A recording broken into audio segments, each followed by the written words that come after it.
hello and welcome to my YouTube channel. Today we will study about solenoid. Okay. So before starting this lecture, let me restate the things which we have studied earlier. So हमने देखा था कि अगर एक wire है, एक wire में मैं अगर करंट फ्लो करा रहा हूँ तो उसके किनारे किनारे क्या हो जाता है, मैग्नेटिक फील्ड जनरेट हो जाती है। और मैग्नेटिक फील्ड की कैसे जनरेट करती है, सपोज ये वायर है, करंट ऊपर इसमें आ रहा है तो मैग्नेटिक फील्ड कैसे आती है, सर्कुलर लूप बना लेती है। थंब डायरेक्शन करंट की डायरेक्शन में रखो और ये फिंगर क्या होंगी, मैग्नेटिक फील्ड की डायरेक्शन बताएंगे। ठीक है, तो ये लूप बना लेती हैं ऐसे करके। ठीक है, अगर मैं एक रिंग के कारण देखूं, सपोज ये रिंग है, ठीक है, अब रिंग के कारण भी मैंने बताया था, अगर सपोज ये रिंग है और इसमें करंट ऐसे फ्लो करा रहा हूँ तो करंट की तरफ क्या करो, फिंगर को अपना कर्ल करो और जो थंब देगा वो मैग्नेटिक फील्ड की डायरेक्शन देगा। तो थंब किधर है, इधर की साइड, तो मैग्नेटिक फील्ड क्या होगी, ऐसे इधर से आएगी, इधर घुस जाएगी। ठीक है, और ऐसा नहीं है कि ये क्लोज लूप बनाती है, मैग्नेटिक फील्ड हमेशा क्लोज लूप बनाती है। तो यहाँ पर जो होगा देखो, ऐसे दूर जाके कहीं भी बड़ा सा सर्कल लूप कंप्लीट करेगी, लेकिन हम यहाँ तो देख नहीं पाएंगे। लेकिन जो छोटा लूप बन रहा है वो हमको यहाँ दिख रहा है साफ साफ कि यहाँ इधर से आई मैग्नेटिक फील्ड और यहाँ से वापस घूम के यहाँ पर आई। ठीक है, ऐसे ही नीचे हुआ, इधर से मैग्नेटिक फील्ड आ रही है ऐसे वापस लूप बना ले रही है। ठीक है, अगर मैं ऐसे ही केस ले लूँ कि दो लूप एक साथ रख दूँ, तो दो लूप एक साथ कर दूँ, मैग्नेटिक फील्ड तो ऐसे ही होगा, दोनों तरफ इधर जाएगी मैग्नेटिक फील्ड, तो मैग्नेटिक फील्ड तो दोनों तरफ ऐसे ही होगा, मैग्नेटिक फील्ड दोनों में ऐसे ही होगा। ठीक है, लेकिन यहाँ पर जरा देखो, जब यहाँ पर इस जगह पर मैग्नेटिक फील्ड आ रही, इसके कारण जो लूप बनेगा छोटा सा वो इस तरीके से बनेगा ऐसे करके। ठीक है, मैग्नेटिक फील्ड आ रही होगी ऐसे करके और यहाँ पर नीचे गिर रही होगी। ठीक है, ऐसे इसके कारण भी बनेगा ऐसे ही, तो मैग्नेटिक फील्ड आ रही होगी ऐसे, फिर यहाँ आ रही होगी। इस जगह पे देखो, जरा इस जगह पे देखो, यहाँ मैग्नेटिक फील्ड क्या आ रही, नीचे आ रही, यहाँ ऊपर जा रही, तो नेट मैग्नेटिक फील्ड क्या हो जाएगी यहाँ पर, जीरो। मतलब अगर सर्कल ले रहे हैं, मैं एक से एक लूप एक्स्ट्रा ले रहा हूँ, तो जो लूप के कारण इनसाइड लूप तो मैग्नेटिक फील्ड बन रही है, लेकिन आउटसाइड लूप मैग्नेटिक फील्ड आपस में कैंसिल कर दे रही है एक दूसरे के कंपोनेंट को। तो यहाँ पर क्या हो रहा है, मैग्नेटिक फील्ड ऑलमोस्ट जीरो हो जाएगी इस जगह पे। ठीक है, तो ये चीज़ हमें दिमाग में रखनी है। चलो अब देखते हैं सोलोनाइड होता क्या है। सोलोनाइड होता क्या है, it is a cylindrical coil of wire acting as a magnet when carrying electric current. ठीक है, क्या होता है, सपोज एक मैंने कुछ भी ये एक सिलेंड्रिकल शेप का मटेरियल ले लिया एक मैंने। ठीक है, सिलेंड्रिकल शेप का एक मटेरियल ले लिया मैंने। ठीक है, और इस पे ऊपर मैं क्या करूँ, एक वायर को वाउंड कर दूँ इस पे ऐसे करके। ठीक है, ऐसे मैंने वायर को इस पे लपेट दिया। ठीक है, अब मैंने इसमें एक करंट फ्लो करा दिया ऐसे करके, करंट जाएगा यहां से निकल आएगा। ठीक है, मैंने करंट फ्लो करा दिया, तो ये जो बन रहा है तुम्हारा, ये क्या है, एक सोलोनाइड है। क्लियर है इतना, तो इसी को हम क्या कहते हैं, सोलोनाइड कहते हैं। अब इसमें हमने सपोज आई करंट फ्लो करा दिया। ठीक है, तो मैग्नेटिक फील्ड कैसे आएंगी, देखो एक के बाद एक लूप रखा हुआ है, एक लूप ऐसे है, लूप लूप लूप लूप ऐसे करते करते। ठीक है, और करंट किस डायरेक्शन में, इस डायरेक्शन में, तो मैग्नेटिक फील्ड किधर होगी, इधर से आएगी, इधर से बाहर निकलेगी, तो ऐसे करके मैग्नेटिक फील्ड होगी ऐसे करके। ठीक है, अंदर ऑलमोस्ट पैरेलल मैग्नेटिक फील्ड होती है। तो सोलोनाइड का यूज क्या होता है, use to produce parallel magnetic field inside that solenoid. ठीक है, और कह सकते हैं use to produce strong magnetic field. Clear है इतना। अच्छा एक चीज बताओ, बाहर मैग्नेटिक फील्ड क्या होगी, बाहर मैग्नेटिक फील्ड ऑलमोस्ट जीरो होगी, ऑलमोस्ट जीरो होगी। जैसे मैंने अभी ऊपर बताया क्यों जीरो होगी, क्योंकि इसके जो कंपोनेंट होते हैं एक दूसरे को कट कर रहे होते हैं, तो ऑलमोस्ट ऊपर क्या होगी, जीरो होगी मैग्नेटिक फील्ड। चलो अब मैग्नेटिक फील्ड निकालते हैं, कितनी मैग्नेटिक फील्ड होगी inside magnetic field. Suppose solenoid की जो लेंथ है, सोलोनाइड की जो लेंथ है सपोज क्या है, एन है, एल है। ठीक है, और ये जो नंबर ऑफ टर्न्स हैं कितने हैं, एन टर्न्स हैं। कितने टर्न्स हैं, एन टर्न्स हैं। ठीक है, तो मैं कहूंगा अगर एल लेंथ में एन टर्न्स है तो 1 मीटर लेंथ में कितना होगा, तो मैं क्या निकाल दूंगा, एन निकाल दूंगा, number of turns per unit length, number of turns per unit length. ये क्या हो जाएगा, number of turns per unit length, मतलब 1 यूनिट लेंथ में कितने नंबर ऑफ टर्न्स हैं, ये निकाल लिए मैंने। ठीक है, अब कुछ नहीं करना है हमको, क्या करना है, सिंपल एम्पियर्स लॉ लगाना है। एम्पियर्स लॉ लगाने के लिए हमको क्या करना पड़ता है, एम्पियर्स लूप बनाना पड़ता है। तो मैं यहाँ पर एक रेक्टेंगुलर एम्पियर्स लूप बना लूंगा, ये बना लिया मैंने। ठीक है, ये मैंने एम्पियर्स लूप। ठीक है, ये ए है, ये बी है, ये सी है, ये डी, ये एलिमेंट ले लिए मैंने। ठीक है, एम्पियर्स लूप बना लिया। अब ध्यान से देखो एम्पियर्स लॉ क्या कहता है, एम्पियर्स लॉ कहता है कि line integral of B is equals to mu naught times of current, ठीक है। Line integral of B dot D L is equals to mu naught times of current, तो current लिख दो आई। क्लियर है इतना? लेकिन ये तो एक लूप के लिए फॉर्मूला है, ठीक है। यहां कितने लूप हैं, एन लूप हैं, तो फॉर्मूला क्या हो जाएगा, एन इंटू मल्टीप्लाई कर देंगे एन से, ठीक है। B D L equal to mu not I होता है, लेकिन यहाँ एन लूप है, वो एक लूप के लिए होता है, ठीक है। ये एन लूप है तो mu not N I. Clear है इतना?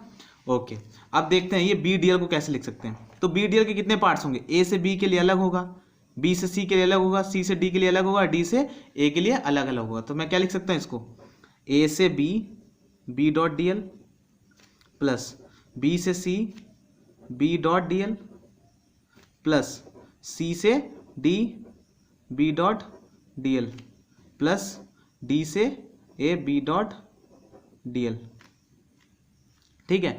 इसको to mu not N capital N I. इतना क्लियर हुआ? अब ध्यान से देखो ये बी डॉट डी एल क्या है, बी डॉट डी एल को मैं क्या लिख सकता हूँ, बी डॉट डी एल को मैं क्या लिखूंगा, B D L cos theta. अच्छा, थीटा क्या होगा, एंगल बिटवीन मैग्नेटिक फील्ड और एलिमेंट, ठीक है। तो सपोज मैं ए बी की बात कर रहा हूँ, ए बी की बात कर रहा हूँ, अब ए बी, ठीक है। अच्छा बताओ magnetic field inside magnetic field किधर डायरेक्शन में, इस डायरेक्शन में मैग्नेटिक फील्ड अंदर है, सारी जो मैग्नेटिक फील्ड की लाइंस गुजर रही है इधर से, सबकी डायरेक्शन यही है। तो करें जो एलिमेंट लिया वो भी ये है और मैग्नेटिक फील्ड की डायरेक्शन भी यही है, तो एंगल कितना हो रहा है इनके बीच में, 0। तो ए से बी के लिए 0 हो गया। अब यहाँ देखो एलिमेंट क्या ले रहा हूँ, बी से सी, और एंगल मैग्नेटिक फील्ड कैसी ऐसे इधर जा रही है, तो एंगल बी से सी के लिए क्या हो जाएगा 90, बी से सी के लिए क्या हो जाएगा 90, और cos 90 क्या होता है 0, तो बी से सी के लिए क्या हो जाएगा 0। और अगर मैं सी से डी की बात करूं तो सी से डी की पहले ही मैं बता चुका हूं कि आउटसाइड मैग्नेटिक फील्ड की वैल्यू क्या होती है, ऑलमोस्ट 0, तो ये सी से डी भी 0 हो जाएगा। और डी से ए फिर परपेंडिकुलर हो जा रही है, मैग्नेटिक फील्ड इस डायरेक्शन में, एलिमेंट ऐसे है, तो दोनों के बीच में एंगल कितना 90, तो ये भी 0, ठीक। तो बचा क्या हमारे पास, बचा हमारे पास ए से B B D L cos 0 equals to mu not N I. Clear है, सॉरी क्लियर है इतना, म्यू नॉट एन आई। अब क्या करेंगे हम, बी को बाहर निकालो, बी तो कांस्टेंट है, तो B D L equals to mu not N I. Clear है इतना?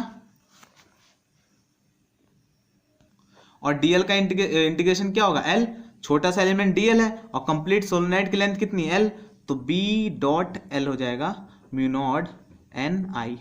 तो बी क्या हो जाएगा, mu not N I upon L, और एन अपॉन एल क्या बताया था मैंने, number of turns per unit length, तो बी क्या हो जाएगा mu not small N I.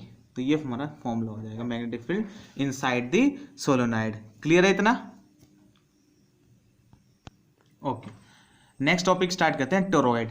Toroid क्या होता है, सेम कॉन्फ़िगरेशन होता है जैसे सोलेनोइड का होता है, लेकिन क्या होता है, अंतर क्या है इनके बीच में, सोलेनोइड तुम्हारी फाइनाइट लेंथ की होती है, उसके पास एंड होता है, इसके पास कोई इसका एंड नहीं होता है, ठीक है। अब देखो मैं अगर इसको सोलेनोइड को बेंट कर दूं, इस शेप में बना दूं, तो ऐसा कुछ इस तरीके से दिखेगा हमको, ठीक है। तो इसी जो कन्फिग्रेशन को क्या कहते हैं हम, टोरॉइड कहते हैं। तो इसका एक काम होता है कि ये सर्कुलर मैग्नेटिक फील्ड देता है हमको। कैसे देता है, सर्कुलर मैग्नेटिक फील्ड, ठीक है। तो अगर देखा जाए ये जो वायर हमने लपेटा है इसके ऊपर, सपोज करंट मैंने ऐसे दे दिया, ध्यान से देखना, सपोज मैंने करंट ऐसे डाल दिया, करंट यहाँ से जा रहा है, उसके बाद यहाँ अंदर की तरफ घुस रहा है, अंदर की तरफ, तो मैं क्रॉस लिख दूंगा, ठीक है। फिर वापस नीचे से अंदर से आ रहा होगा और यहाँ से वापस निकल रहा है बाहर की तरफ, ऐसे अंदर गया बाहर निकल रहा, डॉट, फिर वापस यहाँ अंदर जाएगा क्रॉस, फिर वापस नीचे से निकलेगा डॉट, तो ऐसे करते करते बाहर क्या हो जाएगा डॉट डॉट, और अंदर क्या हो जाएगा क्रॉस क्रॉस। क्लियर है? तो मैग्नेटिक फील्ड हमको निकालनी है कि इनसाइड इसमें निकालनी है और बाहर इसके आउटसाइड निकालनी है, ठीक है। तो सबसे पहला केस लेंगे, हमको आउटसाइड निकालनी है मैग्नेटिक फील्ड, ठीक है। तो आउटसाइड कैसे निकालेंगे, suppose outside at point R equals to capital R, R greater than capital R. Suppose इसका जो टोरॉइड का रेडियस है, मीन रेडियस है, वो स्मॉल आर है। मीन रेडियस क्या है, स्मॉल आर। तो याद करो पिछले कंसेप्ट में मैंने बताया कि number of turns per unit length, तो इसकी लेंथ क्या हो जाएगी, सपोज रेडियस मीन रेडियस क्या है आर, तो लेंथ क्या हो जाएगी 2 पाई आर, तो number of turns per unit length क्या हो जाएगा N upon 2 pi R, N upon 2 pi R. तो इसको दिमाग में रख लो। क्लियर है इतना? अब देखो आउटसाइड पॉइंट पे निकालनी मैग्नेटिक फील्ड, तो आउटसाइड मैग्नेटिक फील्ड निकालनी तो हम क्या करेंगे, एक एम्पियर्स लूप बना लेंगे। तो जहां हम जिस पॉइंट पे निकालनी होती है हम उस पॉइंट पे एम्पियर्स लूप बना लेते हैं। तो ये लो मैंने बना लिया मैं एम्पियर्स लूप, ये बन गया एम्पियर्स लूप। इसका रेडियस कितना है, आर। ठीक है, क्लियर है। अब देखो एम्पियर्स लॉ लगा दो, क्या होता है, B dot D L equals to mu not I. अब देखो B dot D L, D L और इनके बीच में तो एंगल जीरो है, बता चुका हूं मैं, B dot D L cos zero हो जाएगा। लेकिन यहां पर एक चीज देखो, आई नेट, ये सिग्मा आई है, मैंने सिग्मा आई लिखा है, हमेशा सिग्मा लिखते हैं या फिर आई नेट लिख लो। ठीक है, अब जरा बताओ मुझे आई नेट जीरो क्यों होगा, आई नेट जीरो होगा, लेकिन क्यों होगा, क्योंकि इस लूप के अंदर ये डॉट करंट ऊपर आ रहे हैं लेकिन क्रॉस करंट कहां जा रहे हैं, नीचे आ, तो नेट करंट क्या हो गया, जीरो हो गया। तो यहां पर ये जो आई हो गया इसकी जगह क्या रखेंगे, जीरो रखेंगे। तो मैग्नेटिक फील्ड जो आएगी वो हमारी, वो क्या आएगी, जीरो आ जाएगी। Net magnetic field outside the toroid क्या आ जाएगी, जीरो आ जाएगी। क्लियर है इतना, क्यों, क्योंकि हमारा करंट नेट करंट क्या है, जीरो, क्योंकि हमने लूप बाहर लिया, लूप बाहर लिया तो एक डॉट बाहर दिख रहा है और एक क्रॉस नीचे दिख रहा है, तो मतलब दोनों आपस में कैंसिल कर जाएंगे और क्या हो जाएगा, नेट करंट क्या हो जाएगा, जीरो हो जाएगा। क्लियर है। अब चलो देखते हैं इनसाइड पॉइंट। ठीक है, अगर हम इनसाइड पॉइंट लेते हैं कैसे करेंगे, चलो मैंने ये पॉइंट ले लिया Q, ये पॉइंट ले लिया मैंने Q, तो यहां पर मैं क्या करूंगा, सिंपल सी बात है, एक एम्पियर्स लूप बना दूंगा। मैंने बना दिया, ये लो बना दिया, एम्पियर्स लूप बना दिया। फिर यही काम बी डॉट डी एल का integration equals to mu not I.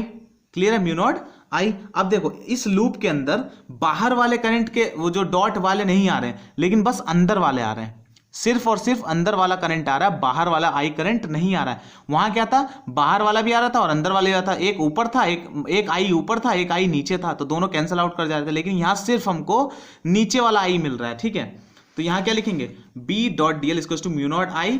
ठीक है, हमको करंट मिल रहा है आई, तो B dot D L equals to mu not I. D L हमने डीएल की बताओ, डीएल क्या होगा, एम्पियर्स लूप क्या लिया हमने, ये सर्कुलर, तो इसकी छोटा सा एलिमेंट डीएल है, तो पूरा एलिमेंट क्या होगा, 2 पाई आर, यही तो होगा। तो पूरा एलिमेंट क्या होगा, 2 पाई आर, तो नीचे क्या आ जाएगा, डीएल की जगह क्या लिखूंगा, 2 पाई आर, तो mu not I by 2 pi R. अब ध्यान से देखना उसके बाद, अच्छा ये कितने टर्न्स के लिए, एक के लिए, याद करो मैंने बोला था कि अगर एन टर्न्स है, यहाँ कितने टर्न्स दिख रहे हैं हमको, यहाँ एन टर्न्स दिख रहे हैं, 1 2 3 4 5 6 एन टर्न्स दिख रहे हैं। तो यहाँ पे भी क्या होगा, एन से मल्टीप्लाई करोगे, यहाँ पे भी क्या करोगे, एन से मल्टीप्लाई करोगे, यहाँ पे भी एन से तो मल्टीप्लाई, तो ये आया मैग्नेटिक फील्ड। ठीक है, क्लियर है। अब देखो, अब जरा ध्यान से देखो, B equal to mu not I N by 2 pi R. N by 2 pi R मैंने स्टार्टिंग में क्या बताया, एन बाई 2 पाई आर क्या बताया था मैं, number of turns per unit length, number of turns per unit length. तो ये क्या हो जाएगा, स्मॉल आई, तो बी क्या हो जाएगा, म्यू नॉट एन आई। तो सेम फॉर्मूला इसका भी जनरेट हो जाता है। तो यह टोरॉइड का कंसेप्ट।